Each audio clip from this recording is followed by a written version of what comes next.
Watawe wa mieni. Yon yari e Facebook me. We messenger we Facebook. E pastor me ni no zeri on salo bois. Na ya bienvenue à votre. No ke l'odorier Paris. Wish everybody know. E ma wo ira gwa. Ofo. E ma wo ira gwa. So, on me password de Facebook me. Yon control Facebook me. E pastor me re WhatsApp. Ere WhatsApp. Ne Facebook yi ke swani me yi ke house yi Facebook. Ma wo eri ve gwa ve fon. Through Facebook ma wo ya gwa. So, audio ni nu wa mieni. A messenger no be Facebook. E ba no na yari e. Okay, be gbe ni Facebook. No Facebook no be gbe ni. Yon control email ogo aro. A password to everything yon control. So e ba no na yari e di audio. So it's not a bad thing. Audio ni it's not bad. Okay? So o ma be na we no me we ina we send up back where what send la de ya wa league wa of course. Èmi ni we no send la jani me avec tie bon na we me quelques m'avait que ma oni sunu ji ma ha tie bon na ina we no mo la jani ya be league simple don't man no ere me do tami e want we la ona ma gume ya gbe gume ya ro gume ya ero. I don't do that. Area me say o ita mu wane ati wa ya understand na.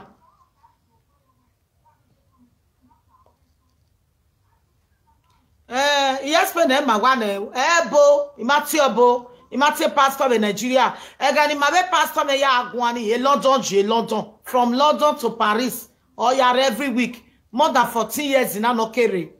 So na kega pastor me. We that's when program ina iga awa vatine. Ebi ya bungu gwe na te vie ya ladiana. Ebi ya buni mabe gbata. Even owani we send the egie. We send the ugwe bani. Maybe we ba yena we gberi because we made that joy. Me send the egie we or we ere London na send the egie through WhatsApp. E pastor me ere WhatsApp. Ero mabe me gwante we WhatsApp. Wa we die di no ba your bana. Umi ogo re WhatsApp. E no be London ge me mo ge Paris oge. Ero so e Facebook me honor ye. Maybe all the lavi bossy now. The case on a more web ladia must send the gear we Facebook we know. Because from your nya, it be your nya.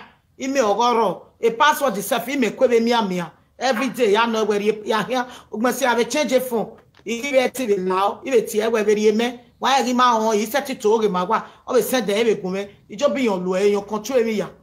So amen. But so ya mo even on cannot we send me video, it is deleted. On cannot be la go na block anytime here with video save. Okay, more a sad okay. So I have a toge, well, he said it by my oge because you not by my oge, or we may, or money I will be a baoge backway, or I will buy my oge backway. So I go back, Manoji, Uju matter. The matter any a pastor mock by it, or the only pastor in the even pastor we at all. He were the pastor in red, not Italy. Only a pastor me. Oh, yeah, they were frustrated. Well, you were on a way. Many with your bonnet, with your bonnet. Awful. So a pastor me no. About 3-4 months ago, go have a live video. Which one the book are line. We make a diema. I be one of Bumare line veterio. Wagare line walk one. In a one wamuze here call a pastor me. So if I don't know your the voice. The most said the pastor me the messenger with Facebook. Where hello daddy. I have been calling my pastor right from the day I met him. A daddy ATA. A daddy ATA a pastor. ATA Pastor Demola. I always call him daddy. So daddy time, my man, it's not a bad thing. I was rejoice where Evanile le make me na ekwemuya ni yagi menogia. Uga ego wole le make me na we meka. So uga ego wole le make me na we meka, okay? So again, ya nyoni no, babana. So since how many months now, almost 4 months, my daddy me make me. Daddy, I never me. It's normal thing. While I watch him and every day, I avije no kwa be sister me. While I go, I never me. While I jeru ya sume riose. O wa te go I change e webo me time I don't let me wa. E ma here lena. unless we obogeleti ofo nerunu wana na somegbe oga pastor Ademola said deminige mama nu wa mama begbe me ya fefe o salobo return egiwa udeve nu wa gwalo me o salobo return egiwa we ni Jesus Christ no me mafa ise eri wase so agagele mi we audio ni we dey Facebook yin na ye erukeru nu wariri na go me we no bumi adio wa me no gbe me no kuo me o dey ma be pastor mo back to me mo said e go yere iga agogo me iga give a testimony awi gogo bi o mago awi mo ogu ore 21 days me mo ogu bi e na do wo se ni na gogo ga we no we gogo o ma go nu we wo bi e do la wa gbe so wa aboyin wa temata wa ru digbovo ya tori, you know, when no wa ya ta wa we le be yo e pastor ta o ma ye no be ta ye ma be ta we obo be no ye ma be ta mage the video up till today it time we get I will never watch that video till na die but e matter me ige because he ga ge egbo be do provoke me so image ni me ona ni me ni ewe iri ne iri ne copyright o me go simple so iri 600 ne ogweni borrow yen igiri ne na we jane obo ni ya tie we jane ewe after 3 days in a jane you say lie obo ni no ina we go na we jane we je ijeru we ma abi itoria so ri ona I ga toge magbe iri ogwase so what anything why on Facebook go matter. They don't know me. I mean that they talk like that. They don't. A pastor me are line no e we matori. Oh, are line. Don't na e ga the record. Even when they go send the back. Go me because a new Facebook go na. E yo say me. If you tell like na that, may you send them back to me. Those records when I tell you when I send give you all the records send them back. E ba nu na rie. If you up we attack where a best friend in me, my wife can't quit. Mama no tell a best friend because on my met a best friend in me. On another cat be 1 week in there. On met a best friend. We best friend. We woman record okay. Maybe we a lie. A boss or only be Facebook oh. So don't now we a voice where he must say the gear or the lao because you jump in your way. But I mao. Eminado mo adiko ata.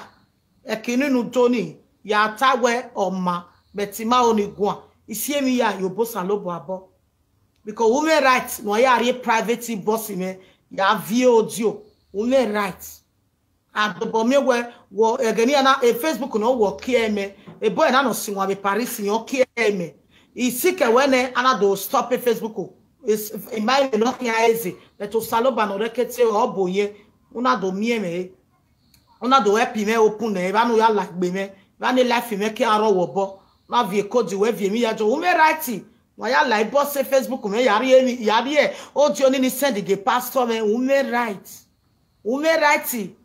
but imagwa o salobua ma be o salobua na obege ki ma bo we o ma no fe degbe obege o ka ke nu imi ame forget where e mi na tabe kokoko ado atale ni any my important e mi no see so ni ma bo we oni megwe nu we ta Only me when we ta do I play records a minute only my records. They don't want to go inside where the matter starts. Eri ma ya gwa ugo we tonu u do gbe career me. Oh, maybe gbe career we make bog me. But we need to tell each other the truth. Ume writing no ya boss in Facebook we. Ya collect you me pass me. That is the only pastor on me. I don't have any other pastor. I don't have any other pastor. I love Pastor Chris. He share a video, but even he don't call it Pastor Christian. No. Or he don't call it a Facebook. Me don't need a Facebook. A page in alle here.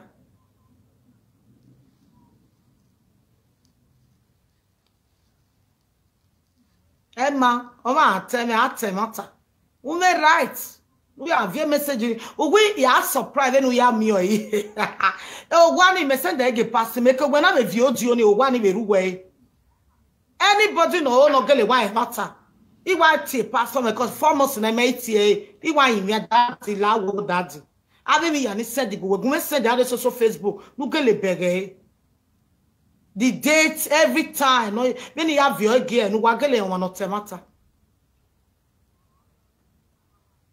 That is the only person. I always call him. He's my father. I've never called him pastor one day.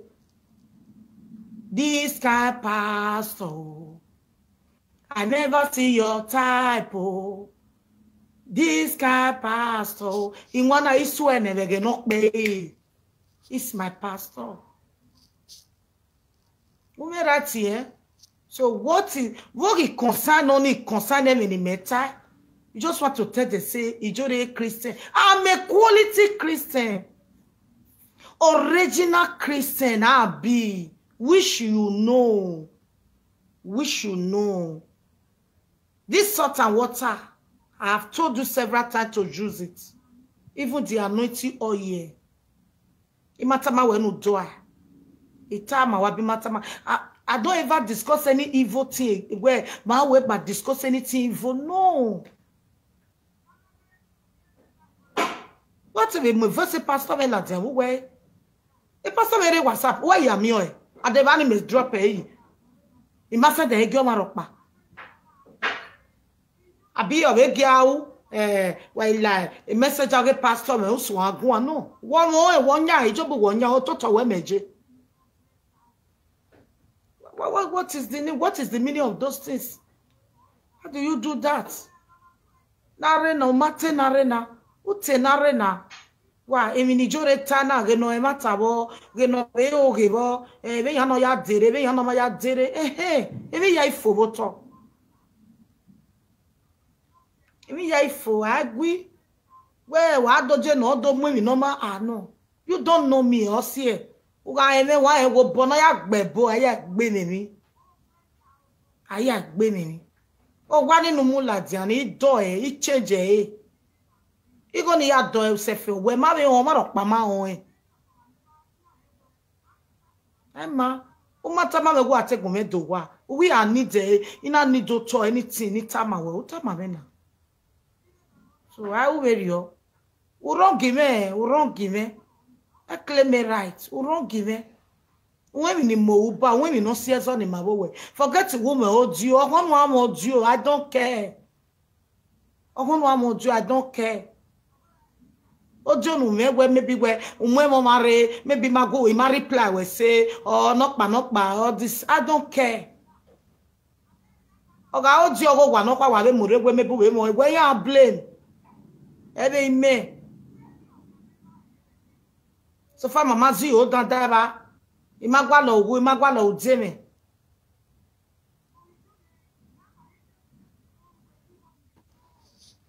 Awe ni ya fefe no we ga ata lo ma pe ni ropa o be pe na bo ma we ma bi ata mo pa ma wa ni nye we be na we be pe anyi very on my brother o wrong give me o anybody na tama we go ma wrong give ma ni e dan o ma dan ma ni ke o wrong give me we to bo we o ge ni ma ya e a ni o lo me gbe o ka bo wrong give me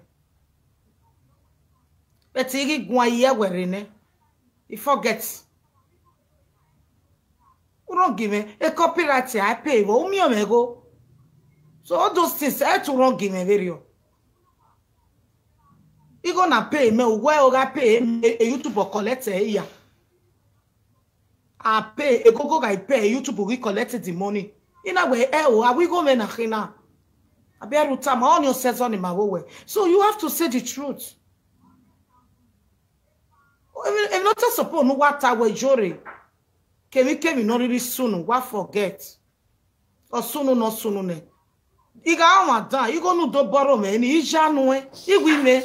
Ya we me. Wa mari opia fia me o.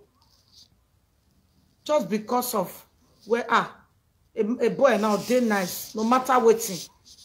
You were there. We were there. Cause ya what me no ma be ya ma we ta. You were there for me.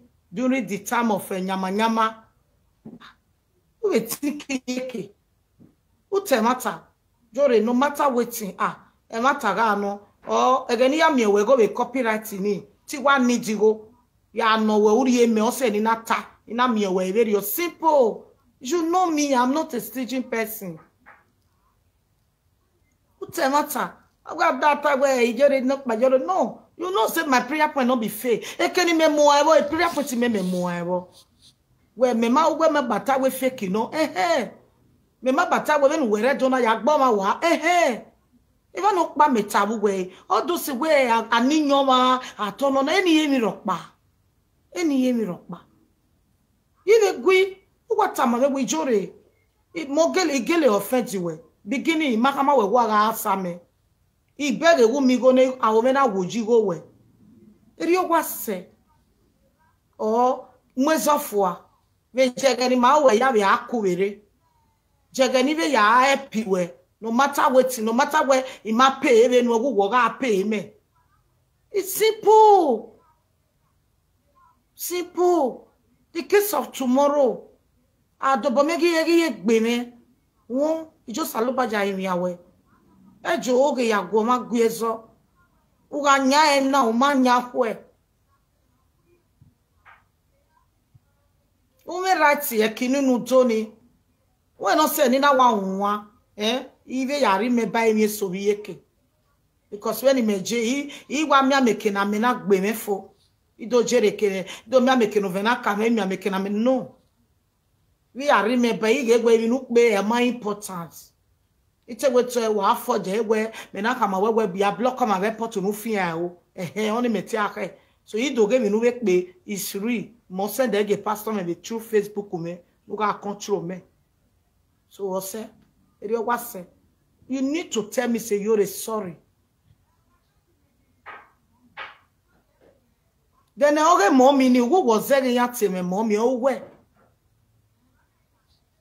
Oh that did not see one. Again, yeah, a mommy or me. Me or where Kenya. Many people mommy at me. I mean magician is messing with Nigeria, mommy no. It will say one of Jamie or time live video me where okay can I tell mommy jori. Zebe eveni ya mudiania asije uwe wege gwi mebe ma uwe na beti me mommy okeke nu imi ame matata mawe iya waje kweri iwu okeke nu imi ame mi va wa imi ame ba imi va wa imi ame forgive you if forgive you forget who modio or who modio I don't care wa modio no so no mana kpere de ma we na aku. Also, no man attack again, my when I cool. If I may attack you, when maybe can work, I am not afraid of old you. You know, bay a problem here. As far as you have a webo, only me more, where a jammy yari have a webo, so you know, bay. Okay, can we me a me va? Uji 1 million one ik be no na me ego. Even our dility, I say 2 seconds. And then no fear why you know where he but he mag one, or say I don't want to walk me for. Number 2, here women not have a beginning, I am women. Number 2, he move a receipt, no send the woman. You know, we receipt in our manage. Well, a YouTuber collector, back our haro 1,000 something. Una collected. You know what you may weigh $60, $70. Which every month all money supposed to be my when we collected, we make it time when you get yasan. Or you just get we and then no move only no not see many where you go na domino cannot collect a forgive me. Very simple. Oh, one of my 3, 4, 8, 1, 1, 3. Oh, when no matter more YouTube me. Oh, when no way jore. You go na no way one ni collect na. We pay me by mo here. YouTube me. Uwa bueno. YouTube na iseti munu ogo menu. Muahia. Ijanu wenu mu. Because anybody know when you see. Or when toru wuvu tagwa lere. Or when waro to taga tagwa lowere. Una when you see. Utemata mame. Because it may do webe no go time. Wish you webe he. It may rie webe no go time. Maria webe maybe where it may beg weba o.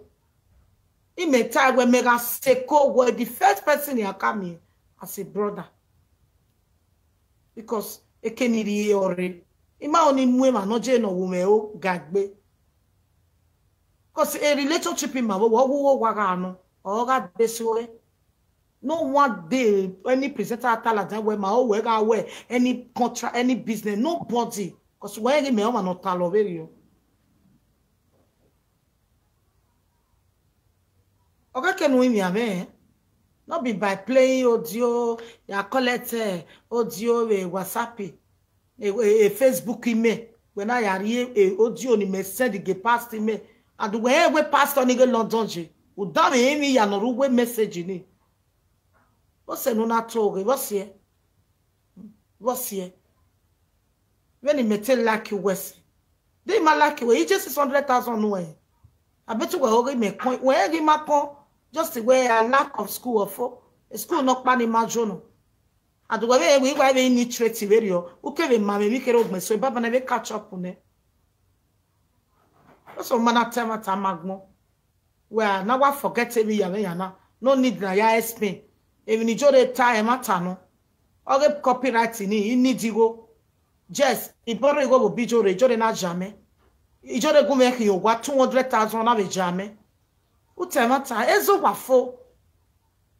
Yes, you gonna ladza, you gonna hig, you gonna he. Uwe gini gonna hig, moti ni ake asa. Gini gonna hig, you go temata. Yes, it matter me jore gaga pay. So they know ya he ma yebe mi ekwe my or siezo. So jore only say you are like my sister. Forget. Adobame ma we mai weni ti kuku forget. Ima yo nuri me yeko. Ezo wafo. Very simple. Plain wari bossy le Facebook me ruda wo go me ke Facebook because when gi ma he na do go ado ba ya beating in my brain ni ma make na do dey against me when I we met any pastor when ge pastor de mo lano temato saloboa vie mi ya la dia wo we ba o the best friend me nu go be me e me ya mo si o ge abejo e boss o ge e mi no be send go me. Because my boy maternity bad. Okay, message of go oni no. E mo ko ni ala jambe Facebook. Ya e me asun we gbe me so. Because oni mi okpa ni me beg ewe or dey bad. My boy maternity evil. E mo go oni no te happy me. Because you over go tag go ga we me message oge. Ofo ona said e go me we mommy jore woman na we nu tie o. Ene me ofo. Me ma be li ekin beti ma ba be gbakoko tie my confess call so e mo ko ni ga ladia very mejo o wa save me but ima o ni ko ni yari ya wo wa no kwa a ko sa mi o no ma won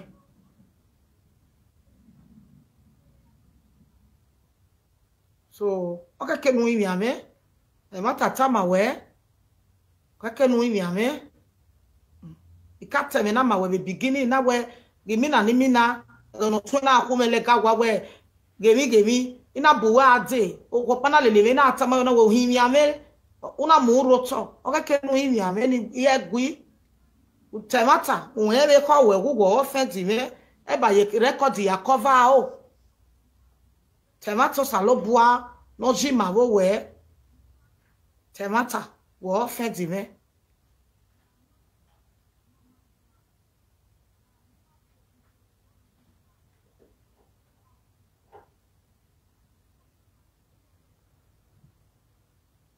weto bugwe we me o ma no silivo wish you know is silivo we ti me one day wa me na groove never because erere me na o calculate venia you ni ga ma ni su seve gboma you need to beg me imagine no digwe just to say yore I'm sorry. Only that. Umana who in ya because why in ya anyway today. Una offered the one we no sorry any even anywhere na rice. Anyway, set it there because all my money in anyway. Whatever we struggle, you build anyway. But una winning when I no make a buy all that day. You must tell me say sorry. Because he was here, but he was more. Me matter we kaka boy tv mo because again ya na uchichichi Facebook you were there for me. Or the many way TV house and better at least your advice, your encouragement, but so maybe I get with you. So I look at those things, it really has him avant doctor in a way, yeah, what is the name? I'll tell you go yeah, but you need to say you're sorry. Okay? You need to know your mistake, the case of tomorrow. Okay? Because when we were wrong, they will need to work. What's years on? They took what temata, maybe what's your way phone, very well. Ijori, mommy Jori, only say, Yatama will pay me, who would you go me? Yatama will go now, who won ya. He gave me go, boy. Ah, mommy Jori only say, and they go no where now? Where they go? Where me? I'm a very young man in Paris. Moi, anatomy will say, I'm more cow. Every witty bata. Emi atama we ya wijore ya we gbe balo egbe ya wijore ma gbe bete gbe bali jore gbe. If you understand me, you will enjoy me. Egbe ya ni ke ni ta we je e ote de mo egbe ta we to bo we be ku we ku gorun ki me ah te mata na worun ki me na worun ki me. So those people that support you, those are the people who are jealous, especially when we do tini go me we kwa every month we make we go. You go make we go live every month. Oh my God, Salobo. Me what a statement of fact give every month. Me go send you statement of fact. You go send you where. On your tana. And when me time when we take conclude to say. I already go na one because you go na one we ma on. Me marry statement of fact go one day. Me say they give one day. Beginning in that time we go to my cocoa. That was beginning. You get one no me go every month. My time away. But to matter. Don't feel too big. Where we team and neru we kai. Abo matama me we ni aneru nu e. E meri we be no go team. Mari we my we. You need to beg me. I feel too big. Don't look down on anybody. You may go school more than me, but you wrong me, Atana. What matter? Playing record, those things do not make sense. I stand by waiting me and you do.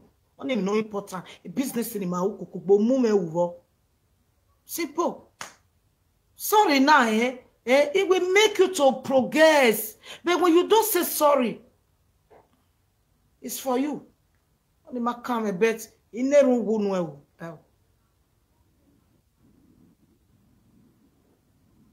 No matter waiting, I'm a jeke na mena gbe we jeke no vena kala. You were there. I remember you go say, mommy only say, relaxy, one on your advice sometimes of happy me, but you need to tell me sorry. You need a sorry, boy. Don't claim rights. Yeah, you need to tell me sorry. Wish you know who were or wrong giving.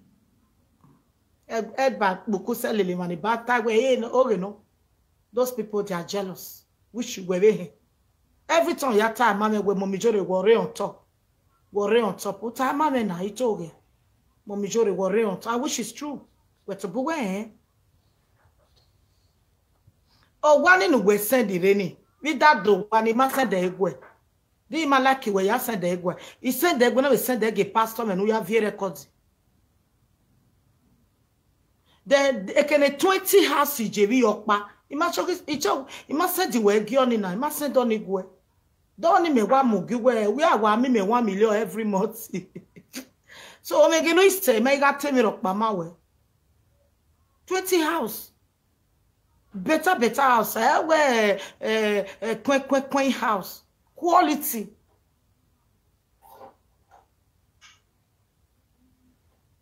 When Utano, what business woman? You know me. Tell me sorry, my brother. You are still my brother, no matter what. But all those recording people, who get why you career away. When they do what they want. We can recording and you una read Facebook, una have your. My pastor me go on WhatsApp one day. Why you made the recording? Because you will control Facebook, me. Emma.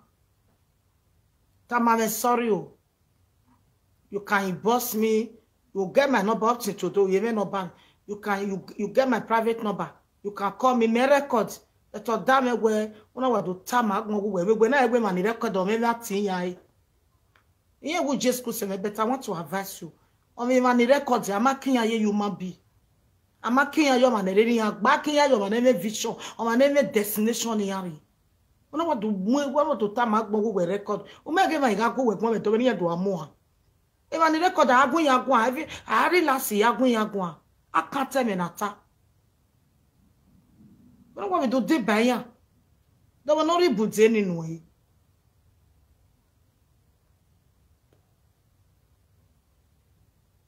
Are you advancing anyway? You made a very, very big mistake. It was you. Well, no, just school a lot. So when I do de by money, we have records. Bad luck, people. They no go record if I want to me. And the recording we have your self. Oh, we record it. Why you record it? I be there me go pass up on Facebook where you call it. And me send the here. He said the girl, he might got a land when he the bio. Imagine we are me better my pastor no.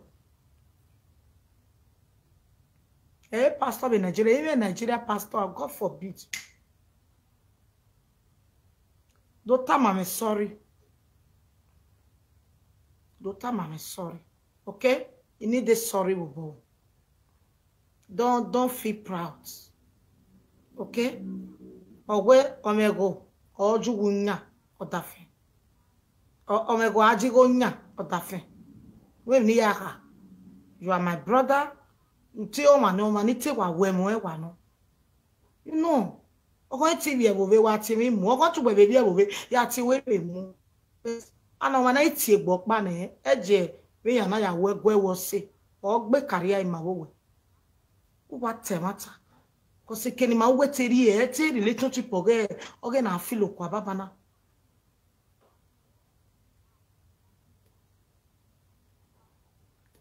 We all this streets. Utawa ijore na ima oni toge ma what temata. We not temata luarere ni me imeru yenu is imake iwe no mu. Wa be mo di YouTube wo gogogo iwe no we mu. Iwe no mu cause imo be. Temata tama we na wa yin ame o. Nkake no yin ame. Pretend de run that way because e ma gbe yin ijore na o ijore na. What to buy him a luebu? What to buy when it's your boy? I agbe me. Eruwebeje webe luebu. So in that tabuje black it. So you want very hear meta because I see how you did there against to juju. From an luebu eti there against to juju. So what to buy him with me luebu? So let's tell each other the truth. Udenazo bet. Egigo kakaboa dejo down. Una le lo ma we mu wa temata mai. And even on many people who will control it temata maya. If not so egbe no we so no dama we never do so no wa ko e. Temata mai de 300 that wa pay no mana. Tamai we tebe I pay we $300. We ni go no go me we me onuna or imaga fin ajieva. Oga pay $300 we do 50 or 100 euro ne oga even wo keke o be sapo won we do wetin ave gbo yese e mata aya do emi when I dey me let me lecture you some more. I know you go school more than me but I will lecture you how to do business. Maybe when I dey me ba di moto imoto what over we do imoto no do e 2 million. You can sell it for me 3 million. But when I we minime, e mini where it must to back where but all motor honey ye e bwede because uta ma we wo hio. But when I we minime, temata won etogo wa temata we are 1005 na ari enu e gi mafia yeva mo mijore isatin igo ya na nu e where 550 ni mebere bobetia or mo mijore gini go na wa pay no be moto na 1000 me nidigo igwa nidigo webe migo tu migo idigo na me iri enu e iri enu e iwe nuriye imalake lie. I don't like lie. I want a major be family. Ina like come una toge mame yeti gaga we gbe ikwe. So okake nu imi ame. Okay? Iwe boye prayer me we ri no. So why imi ame? Copyright no na mi emego. Imi ame jo. Then you go no carry YouTube. No na gwa asa when you ame jofo. Emi van okpa wa you ame. Okay? So me have anything ni be tabe gbe we never ma ibe yin we. Simple. And anything ni tane money was here in that time. They two waiting with the foundation we beginning ni orama. Eri osana. O ke no yin ame of course. I no yin ame. I just say planet they away. Okay, now here picture, no. When you react, we here we woke up. When you react, not when you see I. Look at you, we right from time you like you. We mommy, you can't today. Near pay you go job where you gonna have via video maybe Facebook. That's me when you see go I. Oh, but Bonnie yatama when you see go I. So the same thing, we are not going to bother go, but Bonnie we are when you see go I. It was not a 2 days or 3 days, no. Etoge brother etoge won me o etoge ege partners ja we atoge ire we ni je ropa wa temata emi yo wa fo everywhere ogwele be bright you go even improve more than this o me rati no ya ri o di oni be Facebook me emma mi no ni ma Emma, Saba we say me down. Send the video ne ya be ligu. Mo mere video ni na. Me we bobi zo ati ebona. Me kaka otiwon kaka da fon ti o ma ara no. Ne ya be ligu ani mami we ni ya agbe na egbe na no. Ne da do ne ya me mi wina. That is the only thing. Is there any other thing? Yeah. So him ya me I need sorry for 2 things from you. Wa wo yin mi ame no problem. No problem. Ovia ma bo gwa no to ovia agwa le dagbo. Igwa to oge, igwa gwezo oge. Wa we ni church me baba na ni tie. Ni mo ye lan. U get tama we di to oge, di gwezo oge. Igwa to oge. But ina tie wo go me. Owo ma na amu me ma bo ma ni na ku me ti de ba we ni nyoge. I'm that kind of person. But what on money? Where me no. Okay, you will kill your career. That audio will not do me anything. You will kill your career, my brother. When we have to film. When the whole Nigeria artists here, when we anything you pick it, man, we expect to go where you will kill your image. You want to join all those street people on record them, all those Johnny. What will you gain? No, not play the record now. Why you gain? Emani temata, one more tell you temata. Emani temata ni bege mata. Ma bege tell you temata. Ma bege get record the cover yam. Iga ninyoma umanata la jame gani ya ninyoma ni. Uwe gugu madam. Eba wa adota okeke nu kata ege ma wo ya akuni wa na tamo mani ogugbe adota ebe na wa gbe kari awe igwa go we gon seve gari maka ya aro. But if you want to play it we ya me 4000 e mo se go me 4000 mo se go me enu ya wo me be do ma ko se me we wo go me mo se go me o e ba lu ya na e we star e mu me I'm not a star, I'm a moon. But to bugwe we beta bu we tiame o tiame na. So now we So don't even me, brother. Okay? Don't even me. So brother ni kate we ye betie we na. Don't even me. Don't even me. Don't even me. We ni tana. Don't even me. Send me. You can write me or you can call me. You can tell me that way jore. Honestly, we be tell me jore. Mommy jore. Honestly, forget. Ofo. Don't even me. Okay? I get one back where hi no. I get one back. Even we made that like YouTube. No matter man, no when you go, no send you go when you have the computer. Now we go alone. Ni me very by sister. Ya we video imami we go nothing. Abi na you man need to go. Now when we worry, I just go me yade. Na number 2. Ni me ya go rugwe bedi ba go alone. Me le computer. Ido go alone. 500 euro ya do go alone. So he said if you but everything. We can out you. What why play? We are bringing it. No, not for your own me they think. Man no go play any only no ke only career we wu. E ma ya ni play on my audio. E career yan wu. They don't have good record. Better people not they near them. When I go build a life where a school no job my me winner. O salo ba me winner. We cool like journalist. A journalist ya tie o. A computer ya tie o. Cause me